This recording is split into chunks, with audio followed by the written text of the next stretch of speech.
Mole Rogan, show you young an alamangan kit para no kay Barawan ilo.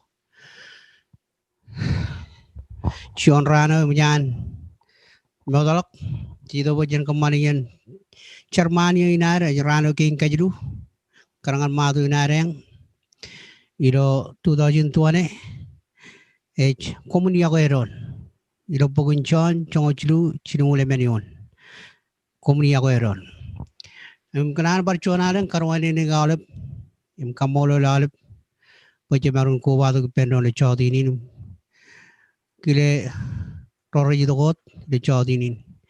Na yon malo dong bela gini dengan MCO penon malo terus jadi cawdi ni, MCO on malo kot, roga yang onai tiga na.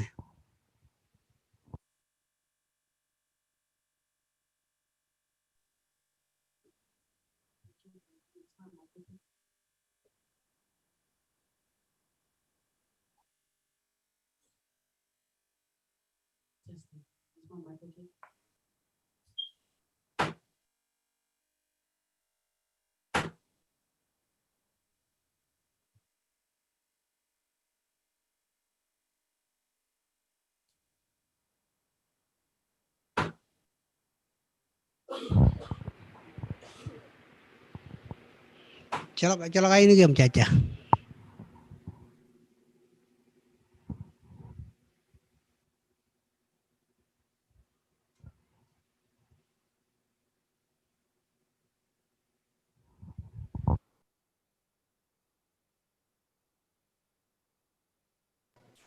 Your commute.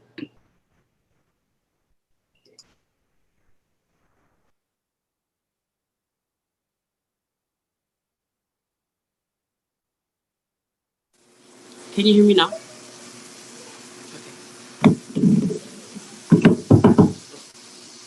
Could you still hear me if I use this? Emban on malo kot.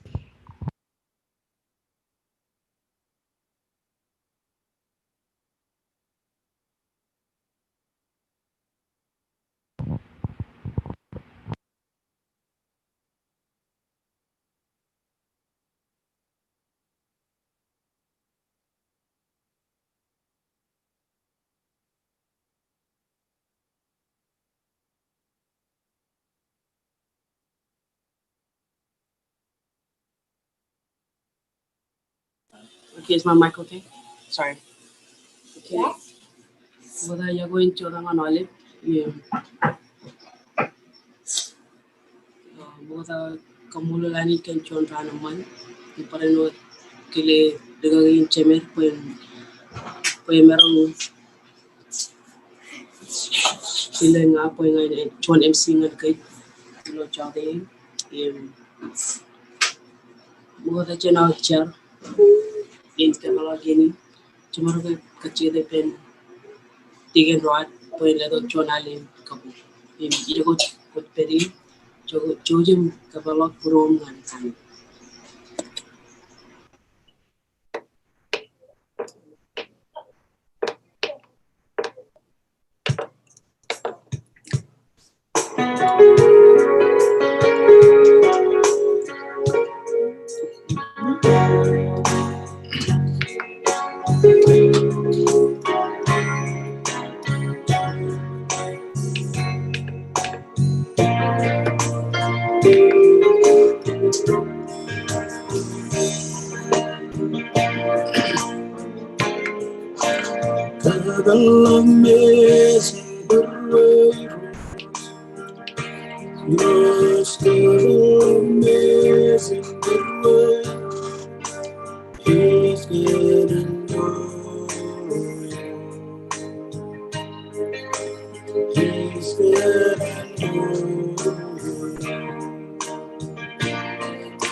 got an amazing good way.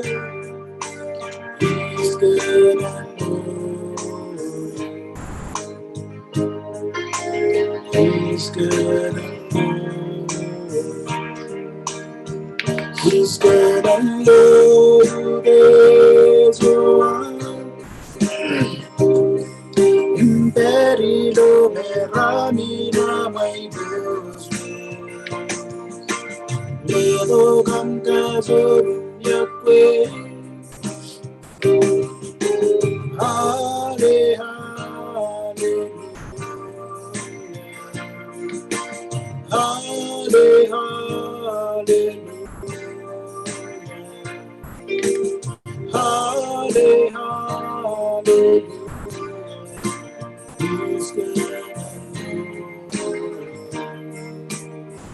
He's gonna know you there's no one.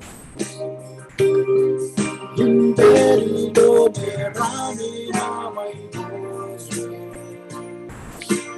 Ledo Cantazo Yakwe. Oh, hale, hallelujah.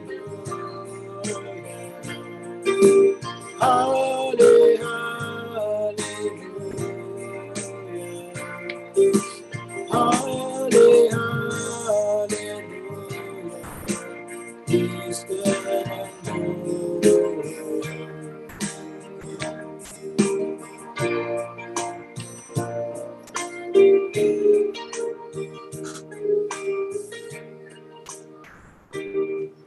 Multigen, going on Mamma over the chair, Kabalagini, Jojim Charita, Kili Medium, Kachita Pukun, Kabala Puromani Road, Kinicha.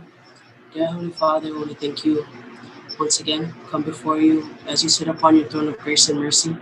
We thank you for this evening, this wonderful evening that we have. Thank you for the opportunity that we have to be able to gather here today, to be able to praise your name, to learn more about you. And I ask that you bless each and everybody who's here. I ask that your Holy Spirit will be here with us tonight. I ask that you guide me as I am an MC tonight. I ask that you give me the strength and also be with the person who is going to bring your words. And I ask that you speak to us and speak through us tonight. I ask that your Holy Spirit will give us strength. I ask that you guide us and protect us with your Holy Spirit and love. Once again, I thank you for everybody who's here tonight. I ask you to bless them and their family. And I ask that your enemy won't be able to distract us tonight. I ask that we'll listen to your words, take your words and put it in our hearts and share it to other people. I ask that no distractions will be here tonight. And I ask that you give us the strength to continue to seek your words. I ask that we will starve and thirst for your words. I ask you to give us the strength and your Holy Spirit to us tonight. Thank you for everyone once again. The pastors, the deacons, the members, the kids. Thank you for all that you do and all that you're going to do. In the name of Jesus Christ, as I pray. Amen.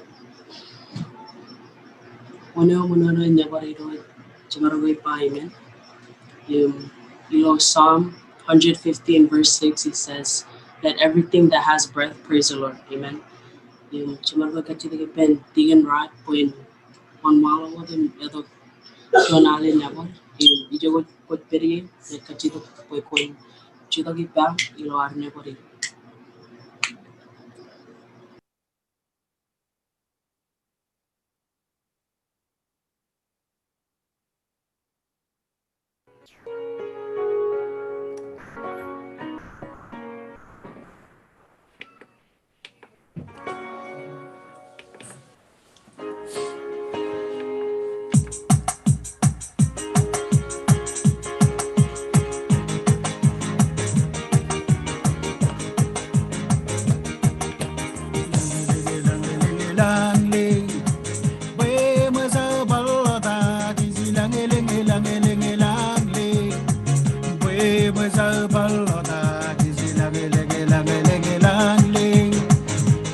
lang leng lang leng pe masa balada gizi lang leng lang leng lang leng pe masa balada gizi lang leng lang leng lang leng pe masa balada im kia ngai chön rüste kayar fello kalbus Jesus allo dogye kayar fello hospital Jesus arkanore kayar fello charawi Jesus allo nore im kia ngai chön rüste kayar fello kalbus Jesus allo dogye kayar fello hospital Jesus arkanore kayar fello charawi Jesus allo nore im kia ngai chön rüste lamle is lamle lamle lamle pe masa balada is lamle lamle lamle pe masa balada is lamle lamle lamle pe masa balada im dia ngai chön rüste kayar fello kalbus Jesus allo dogye kayar fello hospital Jesus arkanore kayar fello charawi Jesus allo nore im dia ngai chön rüste kayar fello kalbus Jesus allo dogye kayar fello hospital Jesus arkanore kayar fello charawi Jesus allo nore im dia ngai chön rüste kayar fello kalbus Jesus allo dogye kayar fello hospital Jesus arkanore kayar fello charawi Jesus allo nore im dia ngai chön rüste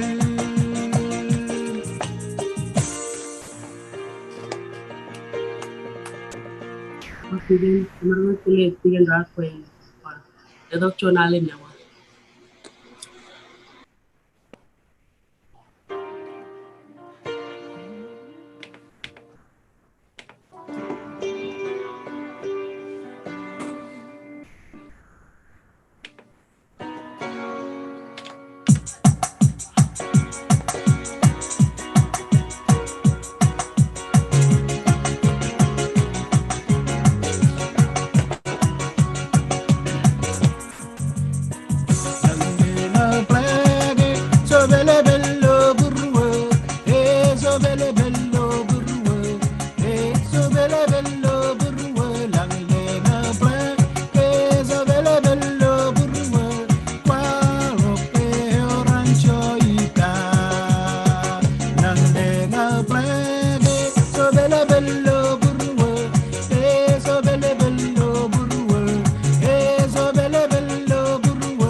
ursun kazur kazur oh white molukun kazur hilo rayoran cheese ursun kazur kazur oh white molukun kazur hilo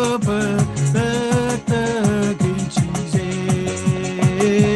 ursun kazur kazur oh white molukun kazur hilo rayoran cheese ursun kazur kazur oh white molukun kazur hilo kin cheese ursun kazur kazur oh white molukun kazur hilo rayoran cheese ursun kazur kazur oh white molukun kazur hilo kin cheese oh white honey zechames he's a lesmo right honey zechames he's a lesmo right honey zechames he's a lesmo he's inside no head and oh white honey zechames he's a lesmo right honey zechames all many he's a lesmo right honey zechames he's a lesmo he's inside no head and oh he's inside no bed he's inside no ne he's inside no que he's inside no nga he's inside no head and oh he's inside no bed he's inside no ne he's inside no que he's inside no nga he's inside no head and oh it's more than in rain oh Jesus is more than in rain it's more than in rain oh Jesus is more than in rain hallelujah hallelujah oh Jesus is more than in rain hallelujah hallelujah oh Jesus is Lord right hilo evan Jesus hilo evan Jesus ewarancho ita oh hilo evan Jesus hilo evan Jesus Timon corre nasco emeroni menwe hadizo waroken Yahweh hilo edo heaven Jesus egazo ewarancho ita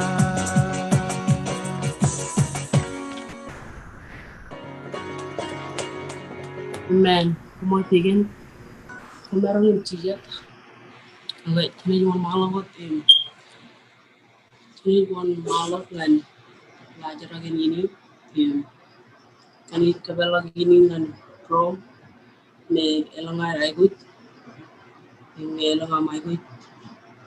The floor will be open. Just go ahead and unmute and say your needs.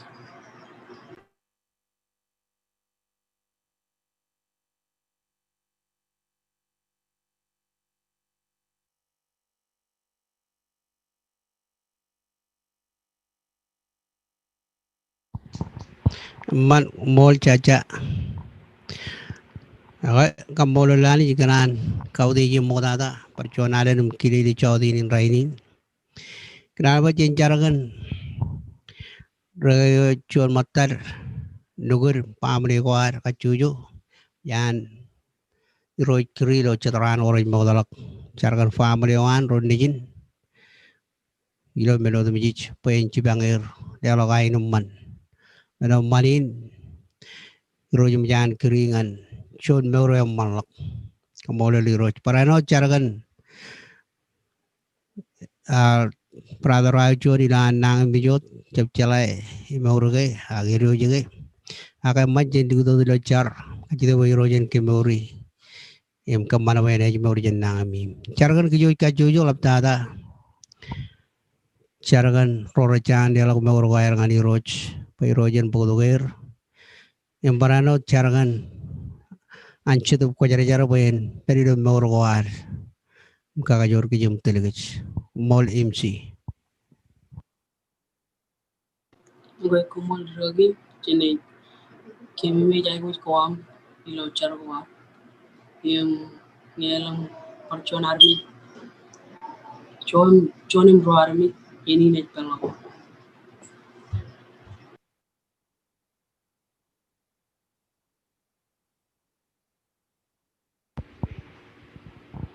Mana ke pagai jo?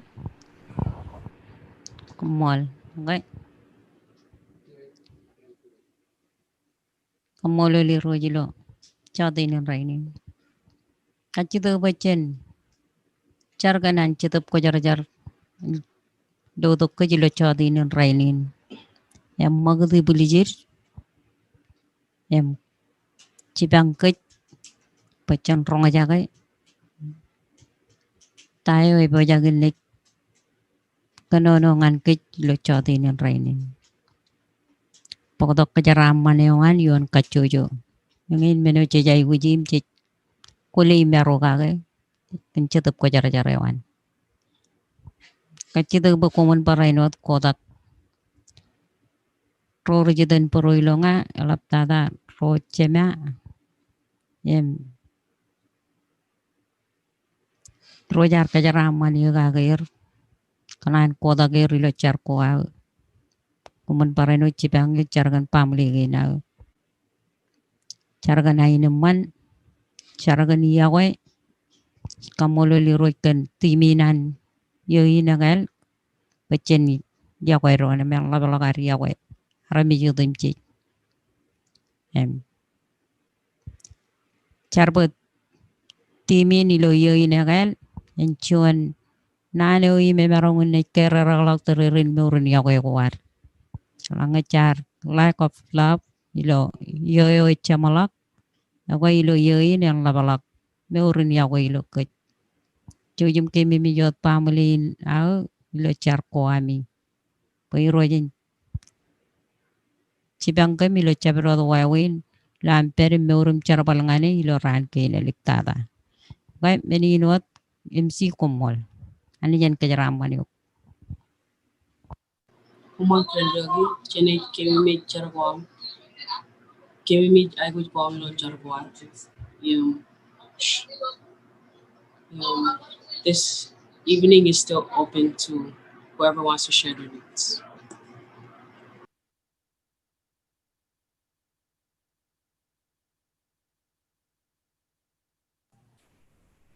Mereka rojai, Komol MC, nan modada percunalan kamolo lani jelo chadinin rainin, molgan yeni ne man cebar meron koba do pendon, koba lo dilo ay wuju ko modalak, enan to dum kalakan kacid ay wuju nan pamling modar kar, elang yeno ko charka ya nan bajan bar. Kako bayi to ay kujin lo chadinin rainin kencuan kabi ujiganin kan pamalin po irojin cibang kim kajaraman kim kencuan kabi ujiganin me meron tadi melap tada cuan kabi ujiganin me cemerong anem koji lo cibangan pamalin udangan elap tada ngan paranot carbaluan anis paranot cidup kajar-jaran poin periode ber men meuri luar kakajurut ke luar perim tamagam charbal ngani lo rani en electado. En el como limsi.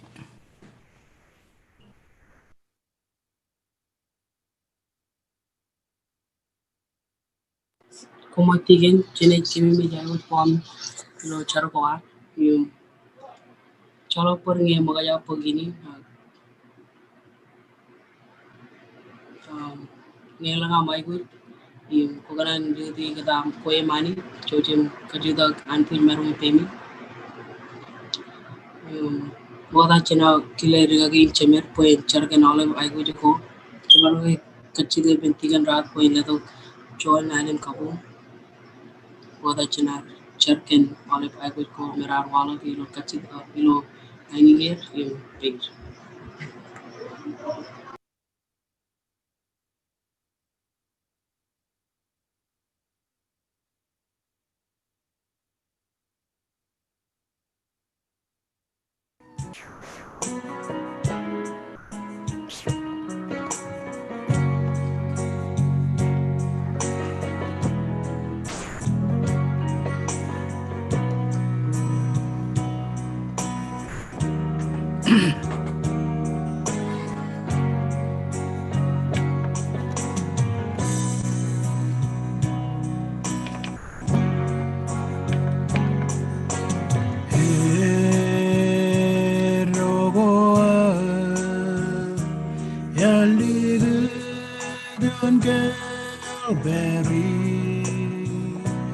Yon revuelo al rilo no Jesus Christ.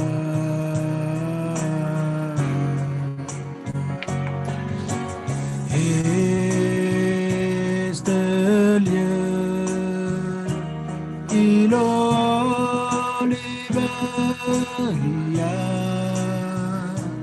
escage arai guchet gananga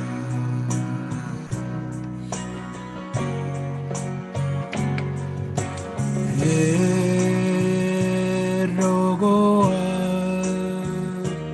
yaligudon Calvary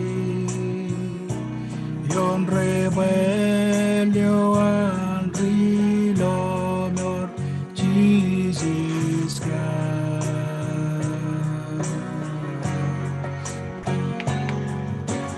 Este lieu il oliveria escage arai guchet banana.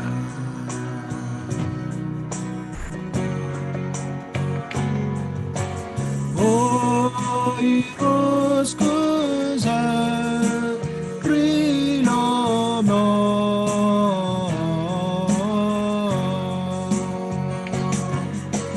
Qualo morinye senin tangohan duri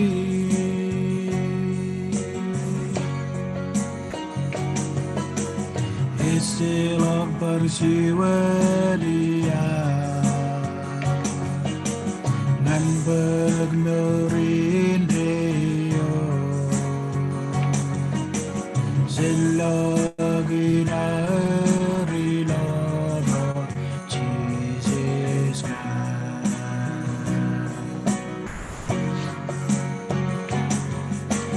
Oikos kusa rilono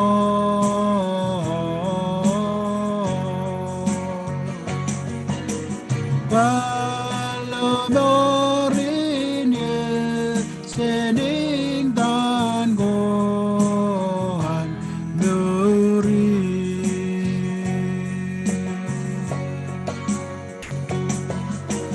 Istilah bersiwelia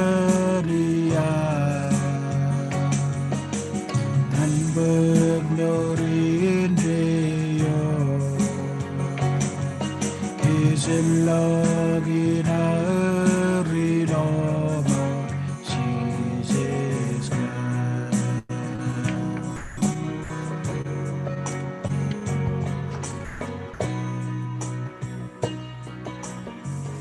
Hallelujah. Sebaila ngai kamolulu parchonale nido chodinin rainin kumolagan. Buruan rain kachuju lam idogum kukumajel ma mirojum kali garga chalo kajurum barang logim kali garga kimjai guji chibanga mela bangal morginam. Kamolulu modada gandim cheese Christ o archiling do roto jinchuma yogor modalok maridok pen kwala kan airing lang mamane amroch paranot kwala kan chu yum yago amela kamolulu kan ke garidok pen ligud meuroan em tolok podo gini kan arme yod mi jich pen kamal yalin lomor paranot yalin chibang lo nana wa mo churong mulo mado chimijon ilgun kal garage chabro na kabu de na lo em paranot chabro na kajide ke na wak em chabro na kalala na pelaga orangane kia kemi jido katai kim barchonara nam kachidu chojum karolak purwam jen all ben burgwa milu chodin in rainin kemi chari roj parchonara nam kachidu in chije jo chidun puro ami roj kachidu gawan chemelang bagon chojum erongam kurngane gulu chodin chargan jon kabijungan ngantigan raini roj ilair aigu jum ko lo aigu ji nelapim air per mai guji chon air kabijun family na air ngai charam kajidun chije poncho yum kajaram manir im lelok chon air kabijun ro chon kabijun ne laban moch im baranot ene chon kabijun ne kamal ba kemni bar ko bai pendron ilo yen cherbe ko amro ja ilo yen kadoko am ani ngai kamolu li chodinin kun chon ani jo ijuch ani jo kana ne dale buru ko kajoju agle chodinin ngai charam kajidun chojum kajaram manir ro family nan Embarano ngai cari roj gan chedup ko jara jaram ekar kalum roga roj kemich ai guji mi kemi jai no chuon puri jo emram kemi jai guji bon en wod level be yo mi roj im kam mana ben tudu preji ni lo yei na gan mor ge nam pen lablak mor im terere ni jago mi roj pen lablak mor magdu ti meta dal gan jago yo ilo mor ge nam iroj ngai charam ka jidu ko ala ngai gar chaboy Mori yago lokem koncho yum chibangke marim kap ani chum kamana bam chidup ko jar jarin chibangke embrano charangan ro nugum ilo chodini ro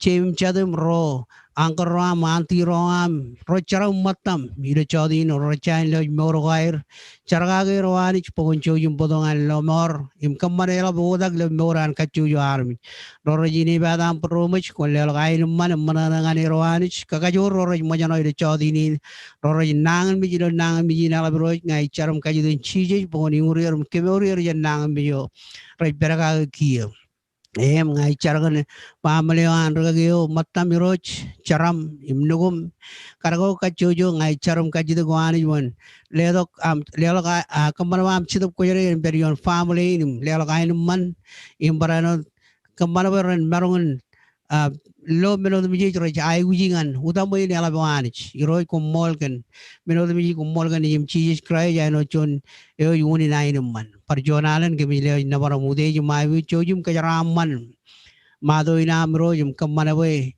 ila mana rong ja ile chodi ning rai ka chi do ani bon chojum ka ram man ra re jaram par jonalan ka ram man mor gi ram ka chojo ile chodi ning rai charam ba ko mol ida dan chi amen. Amen. Kumor yogi, one yo tema po majana ni jeno charwa. Kumor yogi pa amen.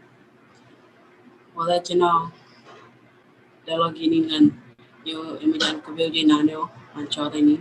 Chumar yogi kachi de pen 20 anade po chargen olive chabo.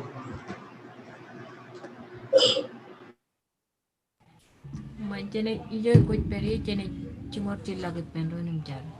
Jene jar oiro chemelang kamolo lo chode ni lagraini kamolo lo kan yeni namani lam ko pato kut penro nganam tong. Roja kan roja ka chone na ne boja kan chode ni raini. Aje waj mini chorda kain pareno kajaraman chon matan jongol gen de chode ni raini. Kachido bokon karawak charawalin lo kona ni roj. Aja waj army raini kemoy kachujo lo chode ni raini. Rom ranai dekat ijo kona pareno rom racha marong lo balagam kajaraman. Chuan alen yu charen raini lo dan chije yum pakko monat amen.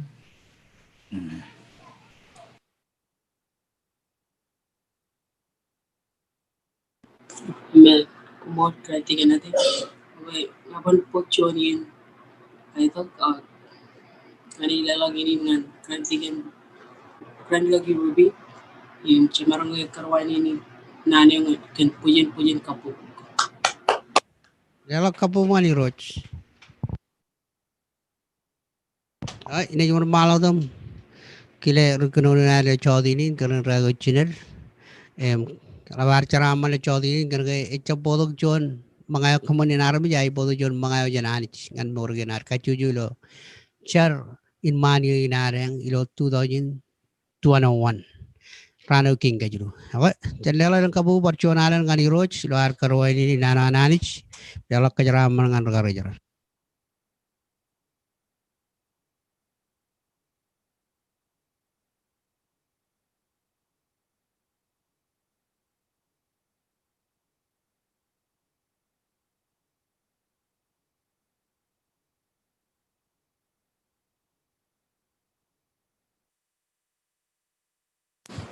Amen.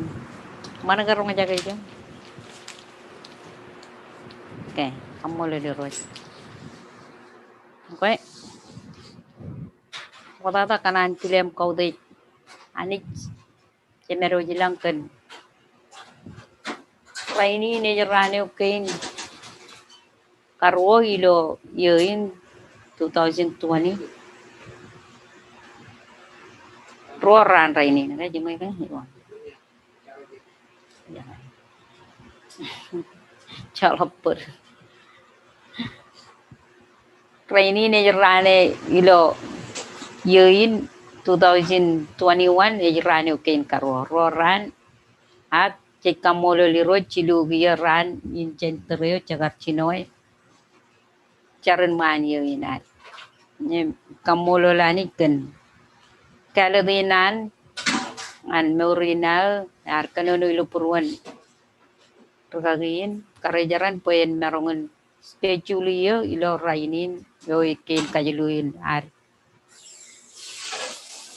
Ito giman medyan iroj parchuanalan. Kamulo ni roj kan rorar pokonair ilo rana poro chamalakalak inem taijeo. Charong aja kay ilang melelego raman ken Yahweh. Lo mato na yari Japan. Kumuni Yahweh ron. Jenay barwan malakom kanono. Kakay ni utak chirik lo pokdongan ka hilo chodi ng rainin.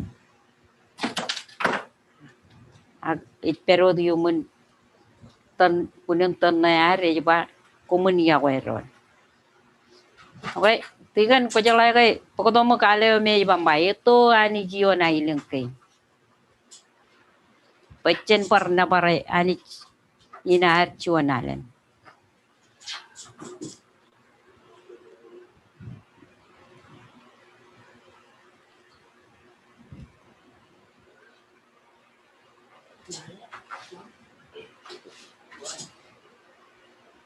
ni ko Periye mana ngai cutak pacen parna parem kau deh jani jinari lo choti neng raini la karwe ni ketok cetup ko cara-carawan itu ani jiona ilengke ijeng jaga cetup ewan ijeng jaga kaptewan ya lima lama dukun tulun kejaraman apa mana ngejai barcuta gependron. Ela kena pare mantata nganani silo chata ina raini. So ani jodai degi. Oh to ani jodai degi. Izin sage sebewan, izin sage kadidewan. Yoli malama lukuku di kazaraman.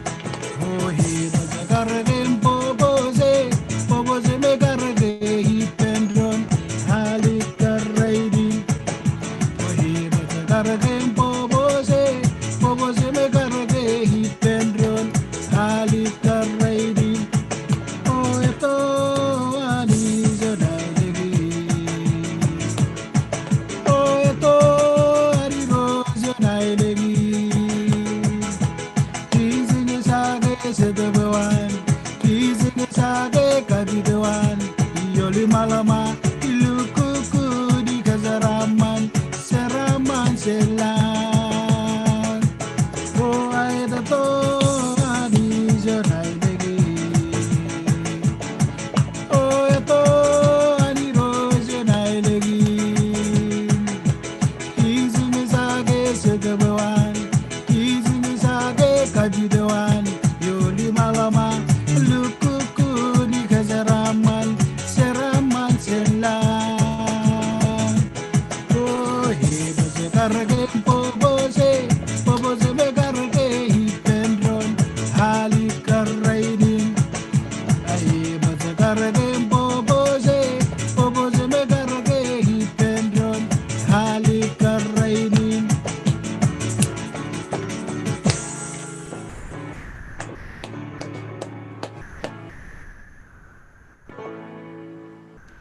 Amen. Joko cik peri ni wan malakam car. Cuba ni jelas lap cuma milang percuanan lewa ibu tu cuma ibu jo cuma kamolol ngan. Ini nama ni lang percuanan ko ba do kui pendron ngan am to kom parong jaga purwam ngan ke milo chati ni rainin. Aje waje eno cuan kare jaram yo ibu jaga tilma aga to. Nujo man ngan arami jerinam. Laptada ngai lewa je pokoyo kon le kabute awam. Puyin cap kanono yumun karagam pebe an arame jilonga akan pebe yung karagayo am cetup ko jarjar yo ene pagchigin yung kacaraman yan kabungin lo chati yan rainin ichar kan kacaraman yung am puyin roja lag lo ligan tiba isis kain yung arame jirinam roro ronga jagan nane yung am lo chati yan rainin kuyo ko na peri per kuyo ko na kemelele yerum telir nan ko ara merong cipe wa nan ko am ramman wani cemelang pranan merong ledok melele dem celela ko jan po kemin merong cela ronga jaga impio ga kien ko am im tayo ko kanan po ar mi ro am ren meur ka ga ilo yein 2021 e merong lang ligjap ko kemar kamani ilo ye chamalak ak ani kemik kamolo ken Kejepero ko yung ngan kempo kemin merongun wawa ilo chon yo ya kaya ngan merkenam jarkan kejaraman yung pokon kejaraman armi jirenam lodok kem genam cetup ko jar im pagienin pokoyo kon master ilo dan ciji charim pa komolot amen right kamolo lirot kaldukun lamanak tayo ini merong nek potongan kejilo chadi inin rainin Ilukun tom to yar klamnak jang tereu ya lo schedule rong kage arja begitu gilo pur kalmel lagu jena ya tongan ke awayo emenawa walim ya jaga begitu cuanan yim ikamolo liro jala ga ani jina ga ya pan lagi jap caberon menu caram kacit kage ya ba ejuwak yimilo cuan cilu yim rongoro cuan cilu yim rongoro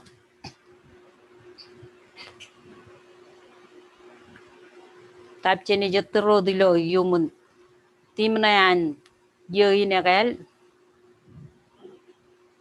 kumuni ya weron cuan cilu rongoro cene jeri dipendron hejaba sabarewa meneo cek kacida gipen cek pok cene pues cek pogaga kian ko an im kamani men ko rek kabung porwan cep calai uai nam ne jakarta idole do cuan nan ngan kejilo chadi nen raini naga yang inane iro jar kanono kaga ilo purwo ejaba komun kaman men ko rek kabung porwan kaman men ko rek kabung porwan imi kamolo liroi kan meuran ragagin kana nagar merong loe cuan timeo yamman nganar ne jagar pokodo bocen kagai mimi jeron kagai impar kena kole meurin cetop koar ilo 2020 pule nagar rigalak immololog ya koar agilo 2021 cek kanan pecen parcuanalen kena kol meurin cetop ko ilo kan tererin meurin ya koar par kapaka meurin ya koar ilo cry Jesus em cecala ga ergain metan menogo im rek kabung puranani ya koeron e matan len chedop ko e yaweron em ilo chon chilu chongol chijino el gunal kar ilo nan kin chije pa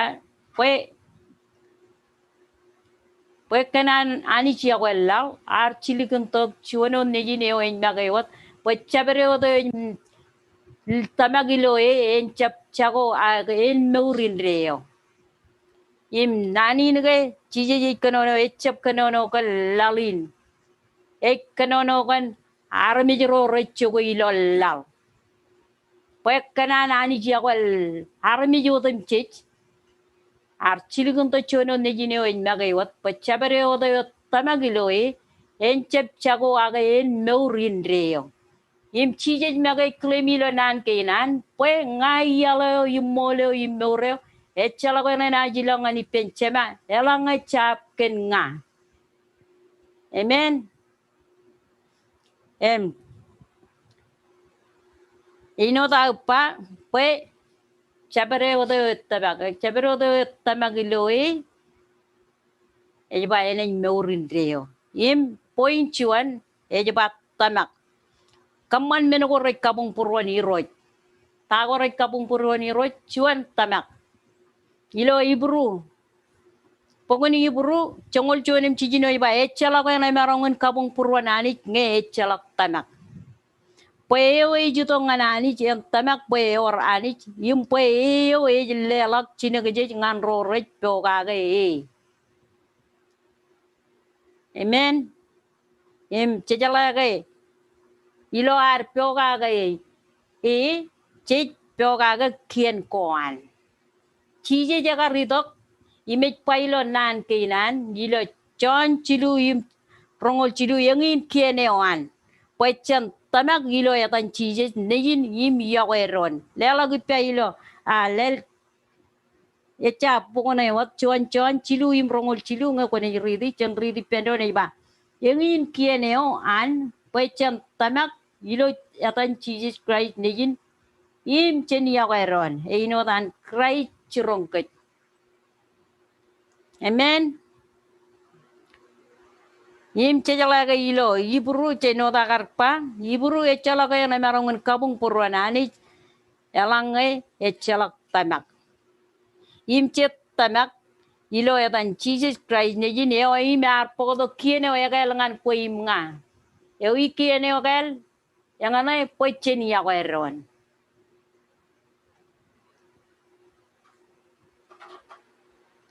inon an krai chirongket ilo chon chongol chilu im chilungol men pogun kanono yo a time o are juto ko jane chon chongol chilungol men je ba ijile wa jangan kum chon kiene gal kumuni ya ko ron e inwa ta ya ko kum kumun para inwa ya ko ron e pa ro katanan pai jana kumun para inwa ya ko ron e kanan pe arami ren marongen meur kan ya ko inwa ta kaya ka rito ngalalin ani cha chiligun to ko kanan arami kanan ya ko arami archiligun to ko pues chabre odo tamagilo enchep chago a en meur in reo en pog meur in reo chabre odo tamagilo nijin e or meur ipen meur in reo e peripen em eo e chalak tamag me chap tamak ilo Jesus Christ innem e chago meur ipen melelin boy e chago ani ipen ani che peripen ak roro tamak im lege e ba e or meu repair meu reo ye ipen che ai wit pe chan tamak ino da pa ilo min che kana ko rei mo da lak pe chi je pa ngai ya leo im mo leo im meu reo e chala ko na jilangan ipen chema elangai e chap ken e ime ba chen tamak ilo etan Jesus nejin im yaweron elanga chene tamak Jesus nejin ewe magayot innem chene yaweron Cemerungun ne jagueron. Kenagai cek loron cek jagueron. Ak even pochen tamak ani jiwa me cecabloy. Elanga cecap jague roche rim chadir. Elanga cecap jagueron. Bible ilu kuncirongoi. Poi chen jagueron.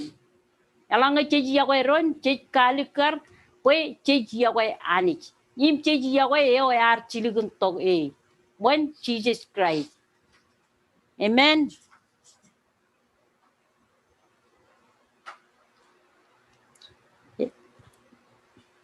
Okay, matanago ko gay nimrek narongon kabung purwanani. Pung purwanani chay mananakan kan yawe mananakan tamak. We elangay cecep tamak innem chalak kabung purwanani enot agar barpa ilo iburu chongol chonim chijino chalak ay marongon kabung purwanani chalangay chalak tamak.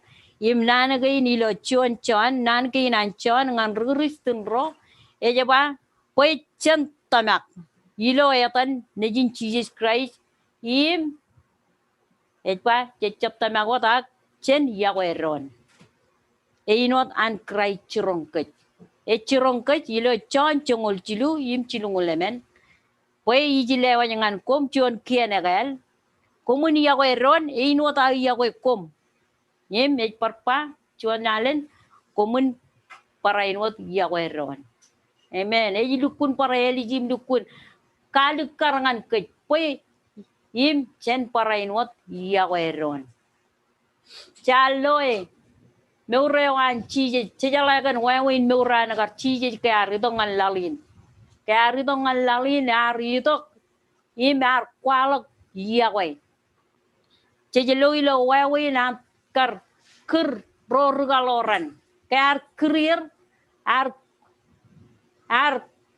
kaman peren lorewat im period yidurun im lolore peren marongon rongajaga nan ko itpa ren marongon loyata go ikamani peren marongon kaman einot im ilo arro chala molin ilo arro ridi nan ke im murchen nan ko an ilo bible poginan ilukun parainot kalukarangan ko imnga cirong ko imnga kay chije yawe ar yawe ro regaloran ar yawe ar mejo dem chit che merong loe molini loan kar kemur eleng ro renangan mit ar kajuda kalak timon chan ro remuk timon iper ar kajaraga ro rimit yagar kwalong anir ken yaleo ejumai yaleo emol ar kwalok ken meureo kabung puronani ken yawe magayari tok pen kamane chuan wan chongo ken meurin yawe ngan arami jero retta magiloe kweim nga chejelo ilo puebe nadoin anagar chije kwal nen ro regaloran ar kamane wancong aguin pen kwalo yawe nganir peren merongun kaman ngan ro ilo ebeben ko air toeluk ren merongun yawe ar me jodem chit ar katay glago im lelalak maga eno chuan ani cheno chuan nijin king eno chuan me yute pen kwalok karagarin meurin yawe iloe ar kwal nen ro regaloran pen kamane chuan wancongok ken meurin yatai kwalak meurin yawe meuri lo yatai kwalak karagarin yawe iloe cecalaga ilo anagar kwan nego nen ro regaloran pida agar panani dengan chije ecap koncap kwanne nga kak chije jarba yala ngai cap kwannem innam kocap rugalora imego ayango kwan par kwal para arba ecap ewe majan tudu ecap para igujin partudo ak ay wit payin kwan lem agar kwal ko menugin payin kamane chuan wan changong nganir ken yawe kwala ngana armi chodem ken tain yawe ke ay wit pachen yawe ron ino dan pa pe agar podo chuan kiena kailangan ko imnga pagkajaron nur kagay pachen yawe ron ino an yawe ke im armi chodem Karakarin ya kaya na hani cingan kejaluk kun wala gilo rabaleo an in Jesus Christ.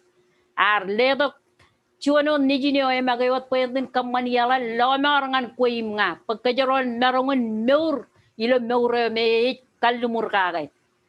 Jesus pa ilo chan ro pwe ilang room ilo imo yung manchema. Ijilak pwe in kabew jijo chigo mong parchabala ko dogum pagayong anijo kuk it perye pokwan parainot perye. Ngan road tamak. Tamak ilo Jesus Christ ejaba ngai yaleo imoleo imeureo echala ko na jilang ngan ipenchema elange echap ken ngan melelain pa elanga Christ jago ilo meurkwar inne mechala yago ilo ke pa elanga cheji yago ani chenit po Christ pa na rilo marim chenin meuripen ijo et perye. Chenela kalang kapo ngan Jesus. Okay. Menogo rek iba kaman menogo rek kabung purwan iroj char kanna ngan tamak kia ine jidok pein kagay mimikit kan poino kain karo pyoga ga kien koan alanga chene ba chebala ko jangan pugun kanono na yar menilo chon chilu yim rongol chilu a chola per chon chilu yim rongol emen nejri de ba Chabareo deo e pyoga ga kien ko ana anich e meurilo anich imani je meurilo e imwewe re na chala pe ani je meurilo kech cheta pe ar le to ngan kech chi je pailo nan ke nan pe ingin kiene o yagal komuni ya ko ron imeje ba langa chena pyoga ga kien ko an inne men chena chala pe ani je meurilo kech im kech je meurilo an ken chala ani cái chích pyoga cái kiên quan ít raberilo nan quan yangin kiên quan anich nan ko rakko jar dalang ngechena pyoga cái kiên quan inne mejwa yangin wa winar chala poe ani je meurilo kech cái chito poe ya ledo ngan kech imejwa nan quan rồi ledo winchido bananich imingin re kien koan e nan koan anich che ai wich pechen nur kagi im chen merongon kaman pechen kabung puron anich alaptada pechen ya weron ko merongon ridi me kada gam pigot kilen pokon merongon tija mologilo nani ni rojang ko jala langai chalog ya go ipeminem e chalak to jam che ai wich pechen pyoga ga tayo kienin iroje paga ga nan ko an ani je pangan ke kagi che ai wich pechen pyoga ga chen lale lo e bijo ro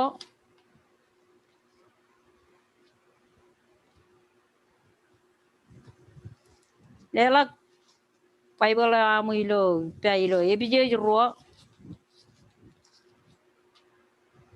ebi ro chene rit man chene rit chuan lalwa ngan rali dik chete on ko rai tak chojum kijen mejor ebi ro chuan ngan rali dik chen ri dipendro ne ba ilo yen ko mokota kuma rime ilo meuring chetap kanga kumar kibilia im charawi ilo yen ko kum kan lor charawi ko alal kum kan pyoga ga iroj in cheta peran ragajor ilo mejadodo eo e jiroj yon armi jiro reche pyoga ga anich ilo trainin ilo mol kejo dem che char einot char meure karangan kanan ko ar magai im kamman chabareot men ko ekkarangan kanan ko an en punir im lamna ko ar kan menin char einot rochet imperiumun iden wanai an anich ijoge triamo an anich echep chamalak im yago yo an ngan kech ya ka no lat kan menin menga ara chala meurin cheta bilo kit kan ar chapyo ga gai ar kemur kit ilo Christ ina bar ridi jana kan menin menga ara chala meurin cheta bilo kit kan ar chapyo ga gai ar kemur kit ilo Christ kan menin cheujan ani kumar pak lomor ilo ar chono dipen Christ Jesus ar kacharaga kit ipen pochen iro ipen ilo ailang ewan ilang ar kamani menin pen kwalong an ebeben ko dun je rejitok ken chongan an lat an choice ken yago ar kalu karengan ke jilo Christ Jesus radi dak pen choice an ani kumar pak lomar ken ami tamak innam lomarin e menin ledok chen ani im chap chen charbal ko ami amen echap chen charbal ko ar cara je pagal lomar ken charbal ko ar chemerungun kaman menago imralla bilar kam lelak ngan charbal ko menago mayer maga im chabro wa win ko cheni kamani charbal ko im che kamani im pakonari aga iba cara je pagal lomar ken charbal ko ar char pagal lomar ken ar tamak uninar ken ar tamak imar tamak etto ko jen ar pyoga gai chen ar pyoga gai kien koan bây ba chen pyoga ga kien koan im mieng im kieneo chi je jaganan po koi mga kajeron meur ka ga e ya go eron kala balak meurin ya go ala ngai gar mololak meurin ya go ari lo yo olak ya go ilo yo in e woro dien po chen marongen kala balak tererin meurin ya go war chen chepar inon mo kata ak chen meur ekarangan tai ni me chi je pangan ko im nga pe kejeroen pyoga ga kejeroen marongen meur ken yawe ron im pyoga ga kieninan pe chen marongen yawe ron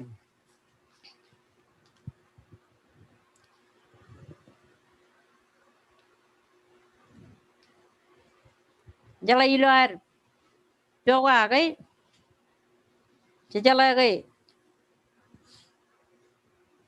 che pyoga ga tayo chi je pa e ba yang im kieneo ya kel im che jai wit pe chen pyoga ga pe chen meur ka ga yawe ron chen yawe ron alanga che yawe ron yawe che yawe anich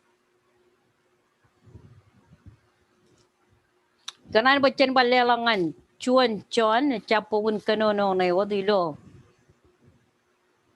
roche pata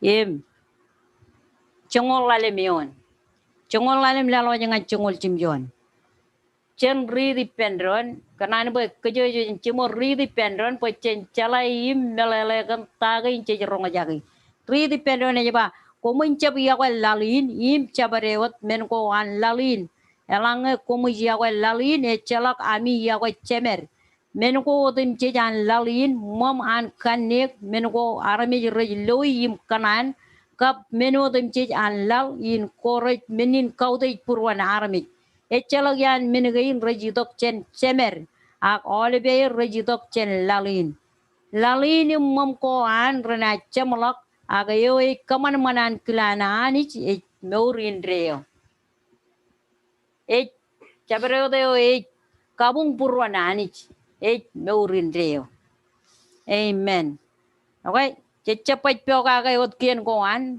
chechapai meuro dem tamak ak chilu e ba yawe ron yangin tai poino elik tada ine jitok ka yawe ron e not timi nar ilo charin mani inar kumun yawe ron pajalai ilo lalin rainin elungun chejelo e po irigla yawe an arami jere jalam nakot kenir mage rek kokureron rei mandron rek kamani menoko rajakar menoko ranana alang chene yawe ron chene kamani menoko ramanangan ron chap mandron chap kokureron ilo lalin eleng lo nuôi cái này chỉ rong jagi kan wawi na arami irai mandronam kokure ronam kejada ronam olim minagi no dem chi rek katolak kechenanich ak che kamolo liroi kan timin boy marangoni to kom ne ek meur kainar yim parke na gole meur chetup ko meur yago ko ar pechen marangon labalak ar lamnakan yago wan ani jangan kejar ciligun to Jesus Christ ngan koim nga pagkajaron marangon paglonor yago ron chenilale ilo chon koran chongol jilu charbar rong jagan tigon rat kanono kaga ilokar ranin tayo chon koran chongol jilu chene jirit chongol chon lalo ngan rali tok ne mo chakay lalo ngan chongol jilu chene jirit ay ba mengai marangon kanono kajin ko anarami jimparay no anin cerro ag echalag yago ipya ag kanono ino etong tangin pel yim ribu aje mengai emoy kamarong heyo puin kanan mengai yo brakan chala lagu jana imelele kan men ko rotno odem chich mengai chongan tamaga yo ipya emarong kamu gutologo ag echalak yago ipya echalak toja mengai aje men ko odem jij mayo ag lelak en punnu barantile ag echalak yago ipya ejaba echalak toja nganiyo echalak toja nganiyo nganciruk yagoy et me ana warim choy yagoy echap epanaban echap kamijeji echap chua yagoy echap kaman menugo rajakar echap lamnakan imagi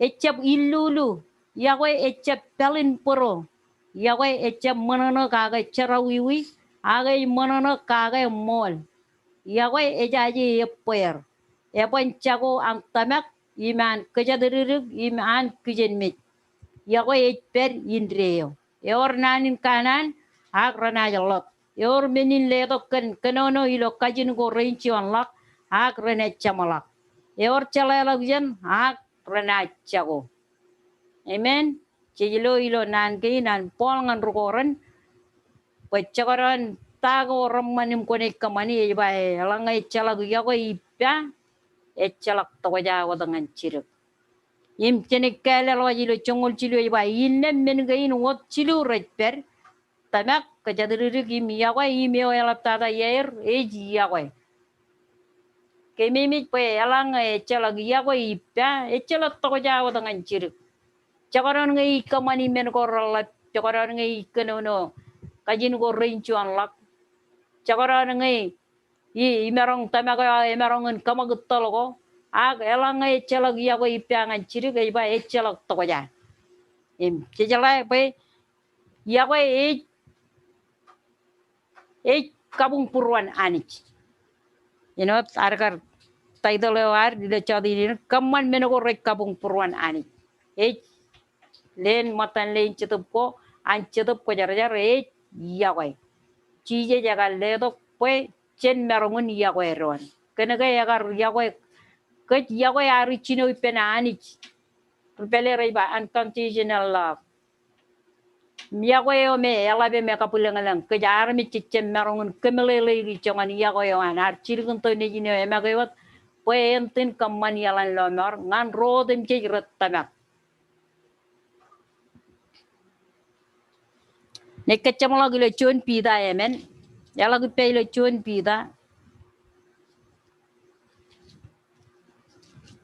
pida emen imrali dot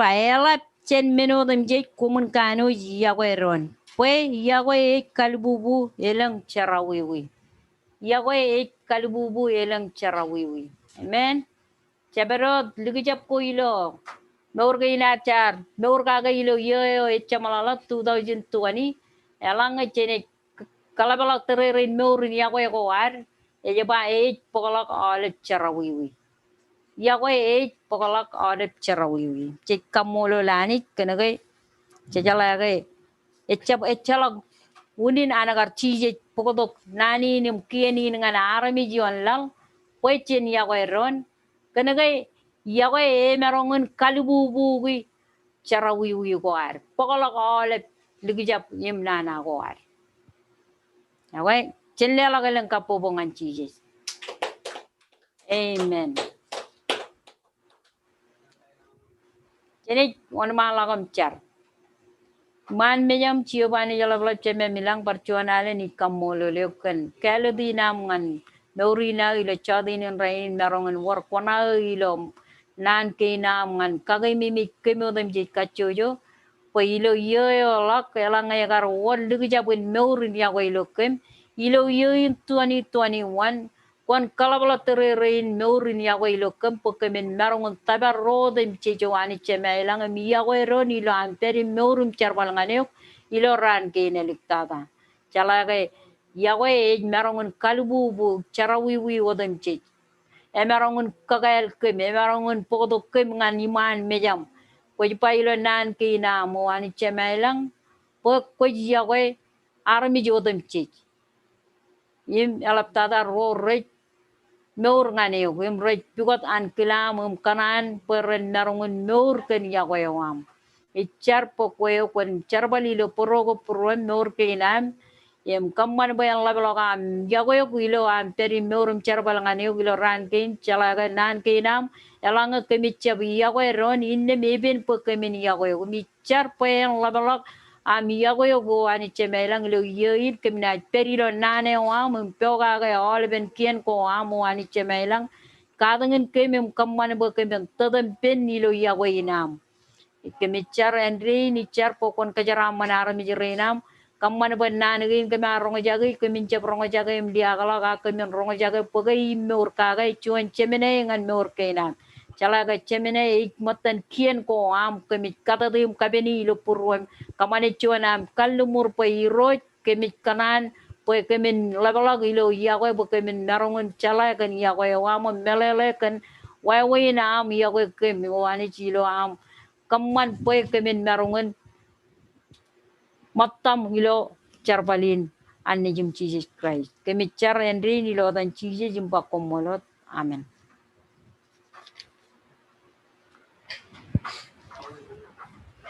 Kaman menogorek kabung. Mani menogorek kabung purwan.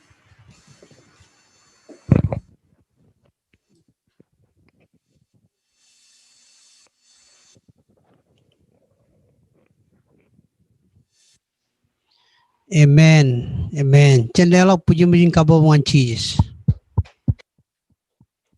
Kamolo lani jilo chodi ni raini ni gan. Nano manchar rong jage. Ilukun kali karngan yumunot madu inareng komunia ko eron. Ewa kaman menogor roj kabung boroni roj. Chuan armiyo yawe anich. Kamani menogor roj kabung boron. Chabro the yawe anich. Prano kabung boron road mijich. Engi na karangan nani na chodi ni rainin madu inareng komunia ko eron. Alangay ligdilo kayo yawe eron. Ewa chen kamani menogor ramman ngandron. Ano tikana wajin mor mor nga anijim mor lokech ewa chen barano kabung buron ron ilar kabung buron anij imelang mengo charong jagi lo chodi ni lawai ramman dan nani ni lo chodi ni rain tamak barano toga kien koan yago eron chala bar chon men jimarongun kari do nanagin keri do chen nano war ka chuju an nano anani chen nano romeur romol ragayo rechabal rakang yin cheju kum romejer nani chuch ledo ngan ki jino mi kalo yago an elap nan gar chinu do ni Jesus Christ ngan arme ju mi kamolo lan ile chodi ni rainin amman jan bal lelo len kapo bon Jesus ile chodi mo de jana ron ma la godum kaya mo loginin kajidi ben tiginin pen telge jilo chuan alin kabung ile chodi ni rainin Kamolo liroch. Never Jesus kumol. Hallelujah.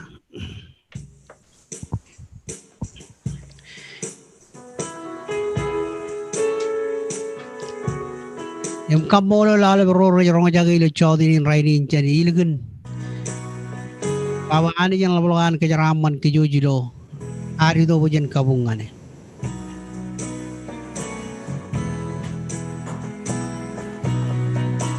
Yorsun kazor lochar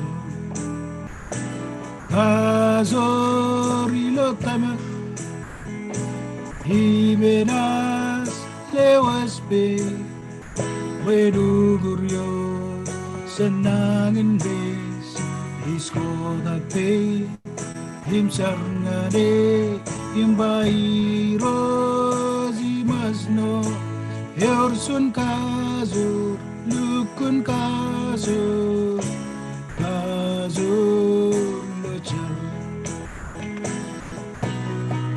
Yorsun kazor lochar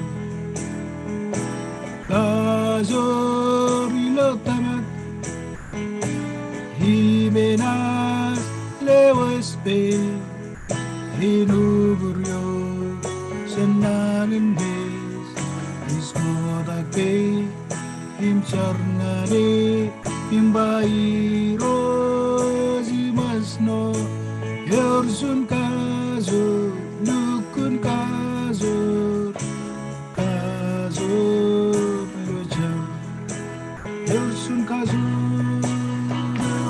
kazor ilosar kazor ilotamak himenas lewaspe himuguryo senangin bes iskodape himcharngade himbairo zimasno Yorsun kazor lukun kazor kazor lochar Yorsun kazor lochar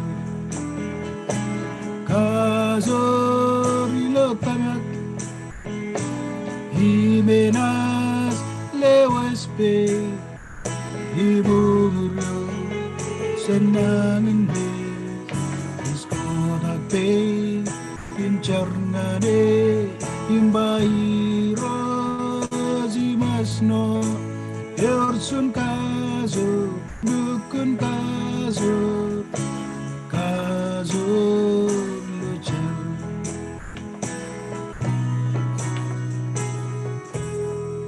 Hallelujah, Jesus. Parchonalan ba kamolo lani gan nani naman. Imechal ka berengan chiririk. Pacha bro dar ko bado gili chodi ro ko bado ilo zoomin imbrano ro jorong jaga ilgun kiye ilo chodi nin raini nanot chich perio live stream.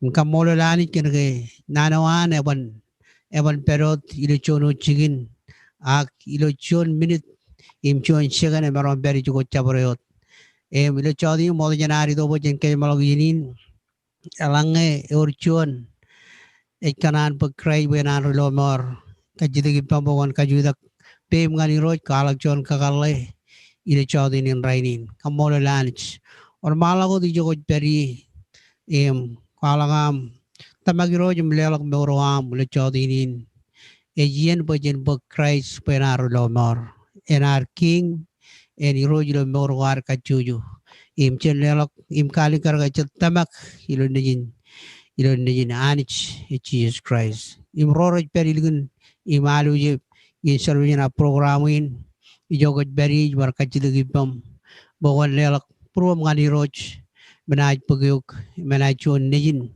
menaj teleglo menod mijich im nganino elgdada ena chebalagado kamolo lanich komol cheese elanga ko kanan bo Christ kajidi pambogon kajudak tuan be ngani roim kamana jon kakalle mandada ngani le chodi nin rai kamoli ro par kajidi ban tigene balle do barchon alin kamular dialog yini ngani ros naboro cheese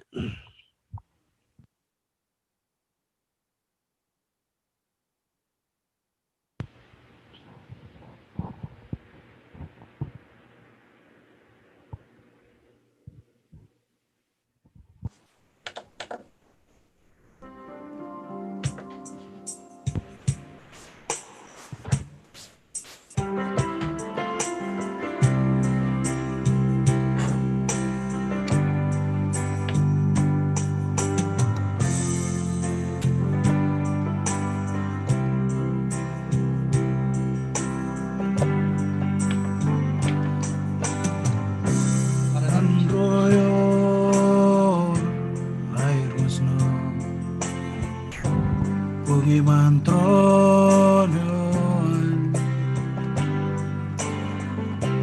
Jesus word is you are Yongando meha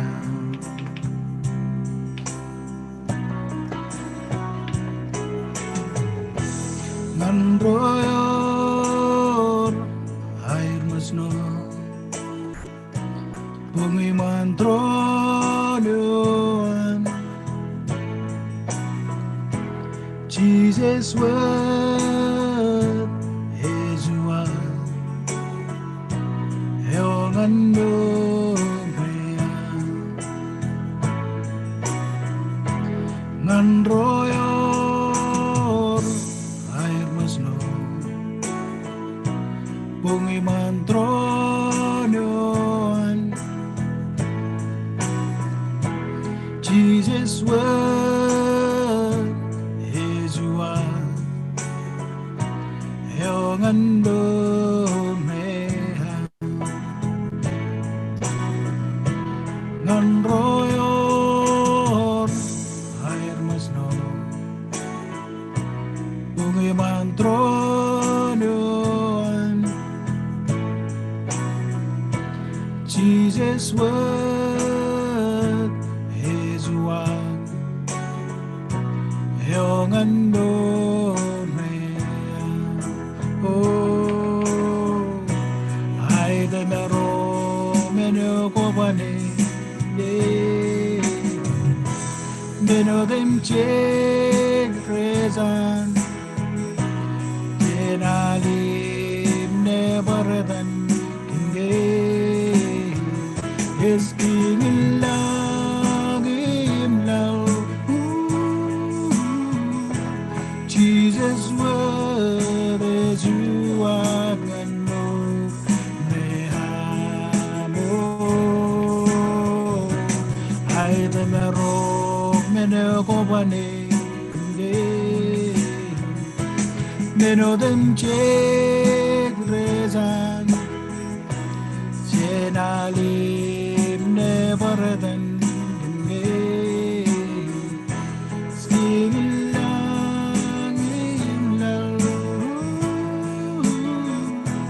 Jesus word is you are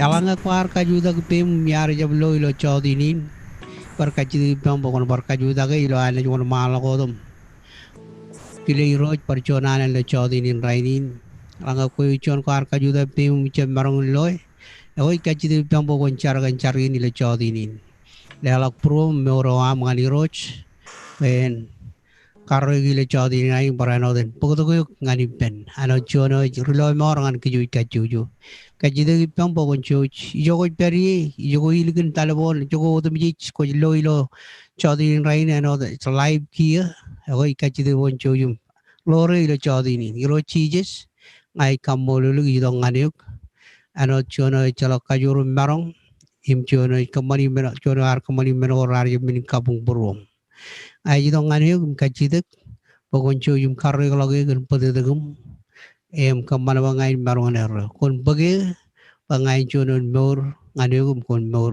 ilonga ikamololuk amen kamolol roja ko chanelo lang kabuan cheeses call dok talbonan ragi 808 938 7145 chene yon malam chari pendron parchuanalanam ila chodi na chen chilag pendron chene charam kanyam logini Kami kamolo ni guani chemailang ilo chodi ni rainin kamolo kan choji miya ko amalap ngan kimuch kamolo kan chonian kemara bar kuba to kuma miya miros kamolo kan nano amamantada chen regara jara mo ko ali dilo puruan payen marong chono chebe ni ran nano am payen kon kejar bale ilo anagar tilimaga ilo chodi ni rain nano am imur me chala chone maron master chala chone maron pabraigi nano am me kajur charabal me kang jen cheji ko rom mejan le chodi ni wa kamolo le kel moro an regara jaram kajaram mane keren ragi terere no an Imbaranot kajaraman alaban rain rar kuila ko kom ronya kan nano amule charin mani yin. Imi kamoluk paranot kan imsiyo le chodinin kachidu ko anich ilo dan chiji bayan labalgam kajaraman meuroanam kajaraman terire no ani roch kamana bayan chon lirgo na jurut tolak lukun chuda kam kanono kan nano wam kan kajuro amwanich kajaraman meurian family nani roch mi kamoluk ko anich kan ro ra leo meuro le chodinin ay kachidu boncho yum kajaraman iram chibangir baranot kajarogir le chodinin rainin komolani chemailang ken chi Christ or million travel pen kaman yalin law more parchonalan kajaraman alaban rain le chodi no den cheeses cho yum beri bamlo bonin kagi kimain man kajbaro ke maranu cho yum korilo kem ilo na chon sande o man karojalo kem lo ej mor lo morana chokana in manam kajur parano kun cho yum na chibangkem bagamin marong bar kajur nganam idok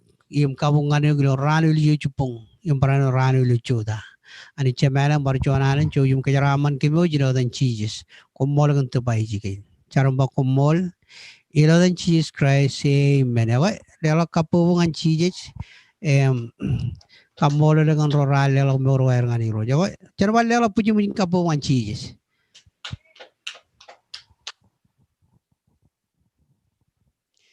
arian kajaraman alep barjona na abinu